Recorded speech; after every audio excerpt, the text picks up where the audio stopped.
Estás escuchando Tesoros Nuevos y Viejos con Lenín Munguía, un podcast sobre teología e interpretación bíblica. Hola amigos y amigas del podcast Tesoros Nuevos y Viejos, yo soy Lenín Munguía y quiero darte la bienvenida a el podcast, a un nuevo episodio. En esta ocasión continuamos la nueva serie de temas sobre redescubrir nuestra fe en Dios, y en el episodio anterior, puedes buscarlo en el podcast, estuve conversando acerca de Isaías capítulo 43 y de cómo poder discernir. Creo que esa es la palabra, ¿sabes? La palabra discernir es un don, es un regalo del Espíritu Santo, la capacidad de poder ver a nuestro alrededor, evaluar lo que está sucediendo y cómo eso se conecta, número uno, con el plan de Dios, el proyecto que Él da a conocer en la Escritura. Y número dos, cómo tú y yo y nuestras comunidades de fe podemos colaborar, podemos participar con Dios en ese proyecto, cómo nuestras vidas se insertan, por así decirlo, en las cosas nuevas que Dios está haciendo a nuestro alrededor. Espero que estés teniendo un buen día, una buena semana, que te encuentres bien, que te encuentres sirviendo a Dios de diferentes maneras.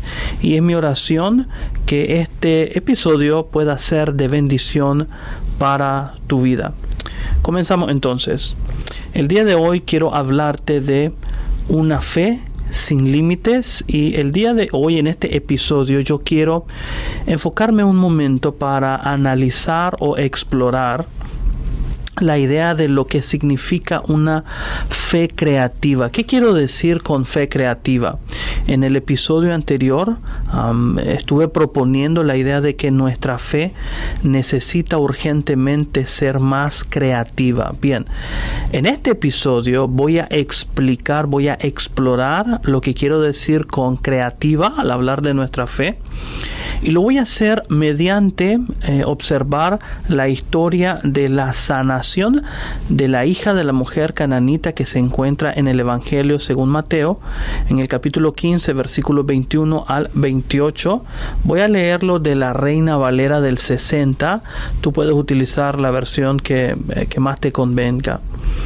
Saliendo Jesús de allí, se fue a la región de Tiro y de Sidón. Y aquí una mujer cananea que había salido de aquella región clamaba diciéndole: Señor, hijo de David, ten misericordia de mí. Mi hija es gravemente atormentada por un demonio. Pero Jesús no le respondió palabra. Qué extraño, ¿no? Entonces, acercándose sus discípulos, le rogaron diciendo: despídela, pues da voces tras nosotros. Quiero decirte que lo que los discípulos le están diciendo a Jesús en el verso 23 es: Maestro, concédele a esta mujer lo que te está pidiendo, si no, no nos va a dejar en paz. Verso 24. Él respondiendo dijo: No soy enviado sino a las ovejas perdidas de la casa de Israel. Entonces ella vino y se postró ante él, diciendo: Señor, socórreme. Respondiendo él dijo: No está bien tomar el pan de los hijos y echarlo a los perrillos. Y ella dijo: Sí, Señor, pero aún los perrillos comen de las migajas que caen de la mesa de sus amos. Entonces respondiendo Jesús dijo: Oh mujer, grande es tu fe, hágase contigo como quieres. Y su hija fue sanada desde aquella hora. Este es un texto interesante, verdaderamente es un texto peculiar, por lo menos por dos razones en mi opinión. No sé tú, déjamelo saber en los comentarios. Pero, número uno, este es un texto que es exclusivo del Evangelio de Mateo. No lo recoge Marcos, no lo recoge Lucas, tampoco lo vas a encontrar en Juan. No está ni en la doble ni en la triple tradición, por así decirlo. Así que es exclusivo de Mateo. No sabemos su origen, no sabemos si su origen fue alguna tradición oral o alguna fuente escrita de la cual Mateo tomó y quizás Lucas no decidió utilizar. No sabemos a ciencia cierta. Se ha escrito mucho al respecto. Pero otra razón por la cual también este texto es peculiar es precisamente por la actitud de Jesús. Tú nunca ves en los evangelios a Jesús negándole ayuda al que lo busca o insultando o ignorando al que busca su ayuda, como lo vemos en este episodio. Entonces, este es un relato único en los evangelios. Pero quiero decirte que aquí estamos en el ministerio de Jesús en la región de Galilea. Y a medida que Jesús ha ido ganando popularidad entre las masas que lo siguen, grandes multitudes lo siguen. Por ponerlo en términos contemporáneos, él es un gran influencer de medios sociales, de redes sociales, con millones de seguidores. Pero a la vez que él ha ganado popularidad entre las masas, también ha incrementado la oposición de los líderes religiosos, de los fariseos, de los saduceos, de los escribas, de los maestros de la ley, porque precisamente la gente sigue en multitudes a Jesús. ¿Quién es este hombre? ¿Por qué las multitudes lo siguen? ¿Qué tiene él que ofrecerle? Nosotros, dirían los fariseos, los saduceos, los líderes religiosos, nosotros tenemos la ley de Moisés, nosotros tenemos la tradición de los ancianos. Ojo, no quiero que pierda ese dato muy importante acá en Mateo 15. El asunto de trasfondo en Mateo 15 desde el verso 1 es precisamente la tradición de los ancianos. ¿Quién es alguien ritualmente puro? ¿Quién es alguien ritualmente impuro? Porque a Jesús y sus discípulos en el verso 2 de Mateo 15 se les acusa de ser impuros ritualmente porque no siguen la tradición de los ancianos, particularmente la de lavarse las manos antes de comer.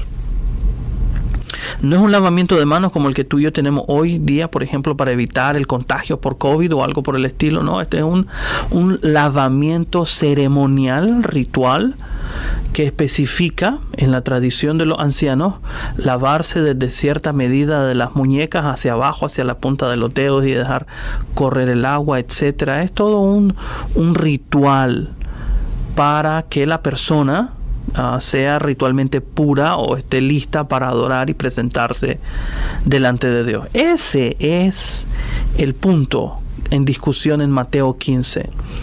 ¿Quién es ritualmente puro y quién no lo es? ¿Dónde trazamos la línea que divide a alguien que es acepto ante los ojos de Dios y a alguien que no lo es?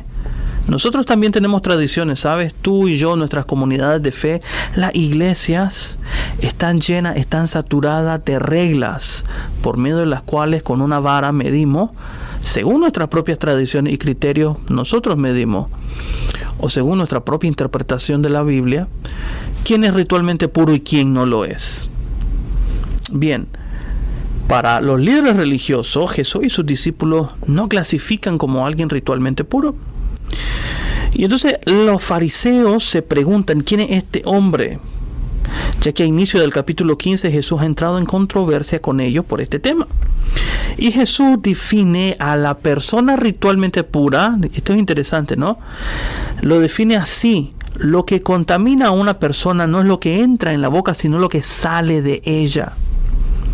Por esta razón, cuando nosotros estamos explorando el significado de fe creativa, mediante leer la historia de la sanación de la hija de esta mujer cananea, yo quiero que tengas presente esa definición de Jesús, porque Mateo ha colocado, yo diría, estratégica e intencionalmente esta historia de sanación precisamente en este punto en la narrativa de su evangelio para reforzar su definición de lo que es ritualmente puro. Y entonces no es casualidad, no es al azar que Mateo utiliza, yo diría de manera irónica, a una persona que los fariseos consideran ritualmente inmunda, a una mujer extranjera, y encima de eso tiene una hija endemoniada. Es doble o triplemente inmunda, ritualmente impura. Entonces este episodio de curación de Mateo es diverso, Me gusta porque es complejo y artísticamente entretejido. Nota que estamos hablando de una fe creativa, ¿no? Y Mateo me gusta porque él no simplemente recopila datos y lo viene a plasmar en su obra literaria, sino que de manera artística viene a reflejar esta pregunta de lo que es ritualmente puro y lo que es ritualmente impuro, ahora definido no por los estándares de los fariseos, sino por los estándares de nuestro Señor Jesucristo y su revelación. Y yo quiero maximizar el enfoque de la fe de la mujer. La fe de ella es creativa. Ya vas a ver por qué. Espera un momento. La fe de ella es creativa. Yo no quiero decir que la mujer sea símbolo de la iglesia, pero yo quiero observar lo siguiente. En su interacción con Jesús, la fe de esta mujer cananea, o sea, ella no va a la iglesia, ella no va a la sinagoga, ella no pertenece al pueblo de Dios, racialmente, étnicamente, pero su fe debe de atravesar varios obstáculos. Por ejemplo, el primero de ellos obviamente es el de la raza. Mateo la llama mujer cananea. A eso te recuerda Deuteronomio 7, 1 al 2, donde dentro de la lista de naciones que los israelitas debían expulsar para tomar posesión de la tierra prometida están los cananeos. Y en Deuteronomio capítulo 7, versos 1 y 2, lo puedes buscar luego, Dios dice a Moisés y a Israel: no tengas misericordia de ellos, no hagas pacto con ellos, expúlsalos de tu tierra. Y aquí tenemos a esta mujer cananea precisamente pidiéndole a un judío: ten misericordia de mí. Entonces tiene el obstáculo de la fe, tiene el obstáculo de género. Su fe de esta mujer tiene que vencer el obstáculo del género, porque siendo mujer no es ritualmente hablando igual de pura que un varón. Si tú lees Levítico y tú lees las leyes de purificación, por ejemplo, para una mujer después de su ciclo menstrual o después de un embarazo, y aquí también hay una diferencia si da a luz a un hijo varón o si da a luz a una niña, a una hija mujer. Son diferentes las pautas, las reglas para la purificación, pero siempre el proceso de purificación, o sea, para que una mujer después de su periodo menstrual o después de un parto pueda ser nuevamente admitida ritualmente dentro de la Asamblea de Israel, tiene que pasar más días purificándose que un varón. Tiene otro obstáculo esta mujer: su situación social. Ella es madre de una hija endemoniada. Ahora, endemoniado es una forma que tenían los antiguos también para explicar muchísimas enfermedades que hoy en día podemos explicar por medio de la ciencia quizás, pero es una situación de ostracismo social. Ella es relegada, ella es señalada seguramente en su pueblo, en su aldea, en su ciudad por su familia, sus vecinos, sus amigos. Como quien dice, alguien que tiene COVID el día de hoy, esa persona se le trata como que fuera un leproso, un paria de la sociedad. Cuidado, no nos acercamos. La mujer tiene que vencer muchos obstáculos para llegar donde Jesús, para llegar donde Dios, para presentarse ante Dios. ¿Estás notando la fe que tiene esta mujer? Todas las cosas que ella tiene que vencer. ¿Qué cosas tiene tu fe que vencer el día de hoy? ¿Cuáles son los más grandes obstáculos a los cuales tú te estás enfrentando en tu vida? Yo no quiero minimizar en ningún momento tus luchas, tus problemas, tus situaciones, en ninguna manera. Simplemente estoy lanzando la pregunta: ¿a qué cosas nuestras comunidades de fe se enfrentan el día de hoy? Y esto tiene que variar, porque no todos nos enfrentamos a lo mismo.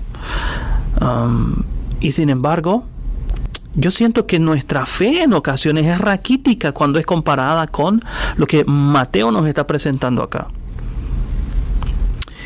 Y precisamente el último y más grande obstáculo que tiene que enfrentar la fe de esta mujer es a Jesús mismo, porque Jesús viene a reforzar las barreras anteriormente mencionadas, la de la raza, la de género. Imagínate a Jesús llamando a esta mujer perra.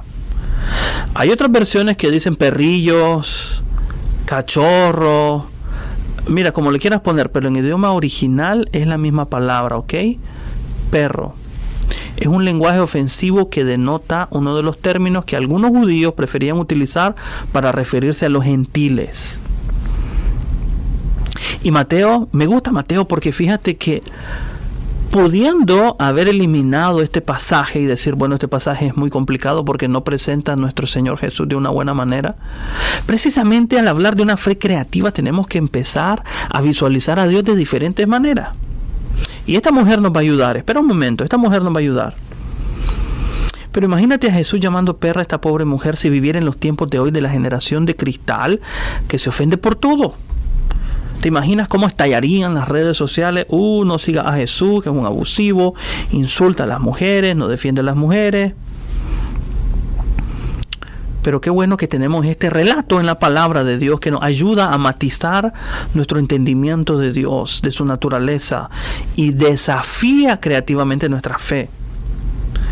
¿Qué obstáculos ha enfrentado tu fe en los últimos días? ¿En la última semana? ¿En el último año? ¿Has perdido tu empleo? ¿Has desmejorado tu salud? ¿Estás preocupado por cosas que no puedes controlar, que están fuera de tu alcance? ¿Tu familia, tus hijos? ¿Qué será del día de mañana? Tantas preguntas, tantas incertidumbres a las que nos enfrentamos día a día. Y en medio de ello, nuestras iglesias, nuestras comunidades de fe siguen pintando a Dios de la misma manera monótona. De la misma manera que no trae una respuesta a las preguntas más punzantes que se hace la gente el día de hoy. Que es lo que te dije en el episodio anterior, ¿cómo este Dios puede salvarnos hoy, aquí, ahora, en esta situación? Esa es la pregunta de esta mujer. Yo sé que este Dios salva. Y entonces, en medio de los desafíos que hemos enfrentado, los falsos dioses de nuestra sociedad han quedado expuestos. La vida es frágil, la vida es bella. Pero yo diría, yo no sé tú, analízate, pero cuando yo analizo nuestras comunidades de fe, nuestros dirigentes, en dónde estamos parados hoy, yo digo que nuestra fe ha estado mucho tiempo descansando en estructuras externas. Los actos correctos, el orden correcto de los actos de adoración, las palabras correctas cuando alguien se bautiza, las fórmulas, el nombre correcto de los dirigentes de la iglesia, el nombre correcto en el frente del edificio, del local de adoración y cosas por el estilo. Cosas en las cuales nos enfocamos cuando la Escritura no se enfoca en ellas. La Escritura las puede mencionar, pero yo creo que nosotros le damos más importancia de la que la Escritura le da. No ponemos el mismo enfoque en las cosas que la Escritura sí considera importantes, es lo que quiero decir, porque nosotros no hemos podido llegar con el mensaje de Dios al meollo del asunto, al corazón del hombre. Yo te hago una pregunta. ¿Por qué tú crees que esta mujer persiste en presentar la situación de su hija ante la negativa e incluso ante el rechazo y el insulto de Jesús? Me gustaría leerlo en los comentarios. ¿Por qué tú crees que esta mujer persiste? Yo te tengo una propuesta. ¿Qué tal si esta mujer persiste porque ella sabe, como lo saben los salmos, que Él, Jesús, es el único Dios y fuera de Él no hay ninguno que salva? Note este contraste. Ella, esta mujer cananea, sucia, impura ritualmente, porque en ninguno de los fariseos, de los saduceos, de la crema innata de Jerusalén daría un centavo. Esta mujer perra, como denota la palabra utilizada en Mateo, ella sabe lo que los líderes religiosos deberían de saber con todo y leer la Escritura a diario, porque nota que ella confiesa lo que ellos han sido incapaces de confesar: Jesús, hijo de David. Ese es uno de los títulos mesiánicos favoritos de Mateo en su evangelio. Y se postra en el verso 25 utilizando el término favorito de Mateo en griego, proskuneo, para adorar, reservado únicamente para Dios. Ella le llama Señor, ella le llama Hijo de David, ella reconoce a Jesús como el Mesías, como el que ha de venir, como ese hombre sin una genealogía, dirían los líderes religiosos que no han leído Mateo 1, que lo enlaza con la familia davídica, con la familia de donde viene el Mesías. Ellos desconocen esto, lo ignoran, pero esta mujer lo sabe. Y no es interesante que muchas veces somos nosotros, los líderes religiosos, o los religiosos, o los discípulos de Jesús, los que vamos a las iglesias, los que leemos la Escritura. No somos nosotros los que muchas veces desconocemos el actuar de Dios a nuestro alrededor, de que Dios puede ser manifestado, revelado en maneras grandes para salvar por medios desconocidos, por medio de personas. Mira la confesión de fe de esta mujer. No la vas a escuchar en los labios de los líderes religiosos. Y eso es preocupante, ¿sabes? Es preocupante que seamos los líderes religiosos o nuestras congregaciones los últimos en reconocer la gloria de Dios actuando a nuestro alrededor. Y Mateo nos dice a nosotros, sus lectores, que es ella y no los fariseos la que es ritualmente pura. Porque recuerda la definición de Mateo antes de este episodio. No es lo que sale de la boca del corazón, lo que sale de la boca, lo que contamina. No es lo que entra en la boca, sino lo que sale de la boca, del corazón. Esto es lo que contamina al hombre. ¿Qué sale de la boca de los fariseos? ¿Qué sale de la boca de esta mujer? La alabanza y el reconocimiento de que Jesús es el Hijo de Dios. De que Dios, escucha esto, Dios está actuando para salvar a su pueblo por medio de Jesús. La mujer lo reconoce, los fariseos son incapaces de ver eso. Porque te digo algo, es que solamente aquellos que experimentan la vida al borde del abismo, los que se debaten entre la vida y la muerte, solamente ellos pueden ver a Dios de otra manera, te lo he dicho antes, de una manera más profunda, más creativa. Y otra vez te digo, cuando uno está bien cómodo, cuando tienes todo a pedir de boca, cuando las cosas te están yendo bien, mira, es muy difícil ver a Dios ahí. Cuando no estás enfermo, o cuando si te enfermas tienes las posibilidades de ir al mejor doctor, tener el mejor tratamiento. No es que esas cosas estén mal, ¿sabes? Simplemente se pueden convertir en obstáculos para poder ver la gloria de Dios actuando de diferentes maneras a nuestro alrededor. Ten cuidado de esa fe que no es capaz de escuchar porque ya cree saberlo todo, ya tiene todas las respuestas. Y por lo tanto es incapaz de visualizar a Dios haciendo cosas nuevas. Recuerda que este Dios se ha encarnado en Jesús de Nazaret, se ha humillado en la cruz, en la forma más vergonzosa y humillante murió, para darte a ti y a mí vida eterna, honra y gloria al que persevera en buscarle. Ningún ojo ha visto, escucha esta gran promesa de Dios para nosotros hoy. Ningún ojo ha visto, ningún oído ha escuchado, ninguna mente humana ha concebido lo que Dios ha preparado para quienes lo aman, dice Pablo en 1 Corintios 2:9 citando Isaías 64.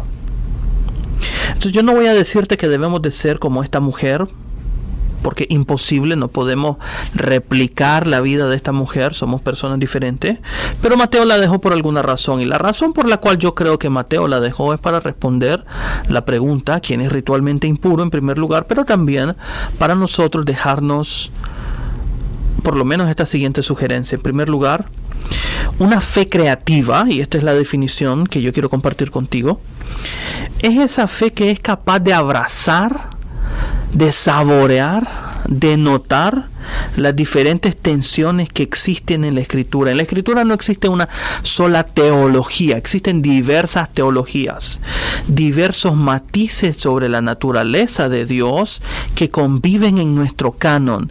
Y cada sección de este canon que tenemos, desde Génesis hasta Apocalipsis, es igualmente autoritativo. Lo que pasa es que nosotros en ocasiones en nuestra hermenéutica, sobre todo en las iglesias de Cristo, le damos mucho más valor a ciertas partes del Nuevo Testamento o a ciertas partes de la Escritura por encima de otras. El problema es que dejamos por fuera una visión más fresca, más compleja, más dinámica, más flexible, más viva, más real, más profunda de Dios y de su actuar cuando hacemos eso. Entonces, Cuando yo hablo de tensión, me refiero a que la Biblia es capaz de hablar de Dios de diferentes maneras. Mire, esta mujer nos lo enseña. Este Dios que la rechaza, que la ignora y que le llama y la insulta, es el único Dios que existe. Ahí hay una gran tensión. No hay otro Dios, no hay salvación. Así que tú persistes en buscar lo que necesitas de Dios, tu salvación, tu sanidad. Aunque Dios te ignore, no te vayas de la iglesia, no te enojes con la iglesia, no te pelees con la comunidad de fe, no dejes de orar, no dejes de persistir en la oración, no te desanimes. Aunque parece que tú le pides a Dios una y otra vez, Dios sáname, Dios concédeme este trabajo, Dios ayúdame en esta situación, ayúdame en mi matrimonio, ayúdame con mis hijos, y lleva años pidiendo, no te desanimes. Sigue, porque solo en Él hay salvación. ¿A quién le vas a clamar? ¿A dónde vas a ir? Solo Él tiene palabras de vida eterna. Y esta mujer lo sabe. Sabe que Él es el único Dios. Así que tiene que seguir persistiendo. Tiene que seguir insistiendo. Tiene que desarrollar una fe creativa donde otros mirarían obstáculos, donde otros regresarían atrás y dirían, ya no insisto. Ella persiste, ella sigue, ella busca nuevos caminos. Mira qué hermosa es la fe de esta mujer. Ella busca nuevos horizontes en el mismo Dios. Porque este es el único Dios que existe, es el único Dios que puede salvar. No te rindas, sigue adelante. Entonces, cuando yo hablo de una fe creativa, hablo de una fe que es capaz de ver estas tensiones. ¿Sabes? No es nuestro trabajo resolver las tensiones. Dios no es un esto o lo otro. Dios es un sí y ambos. No tienes que decidirte por una particular imagen de Dios. La imagen de Dios es diversa, su actuar es diverso, es complejo. Y este Dios salva, aunque hay veces parece que rechaza. Y hay veces no salva y parece que te acepta. Y de todas maneras, nuestra vida misma no transcurre en medio de tensiones. Un día naces y vas a tener que morir. Te enfermas, pero hay sanidad. Reímos, lloramos. Crecemos, dejamos de crecer, amamos, odiamos. La vida misma es un sinnúmero de tensiones. La Escritura, de la misma manera, vive en tensión, y no es nuestro deber resolver esa tensión, sino abrazarla, incorporarla en nuestro entendimiento de la fe y en nuestro entendimiento de Dios.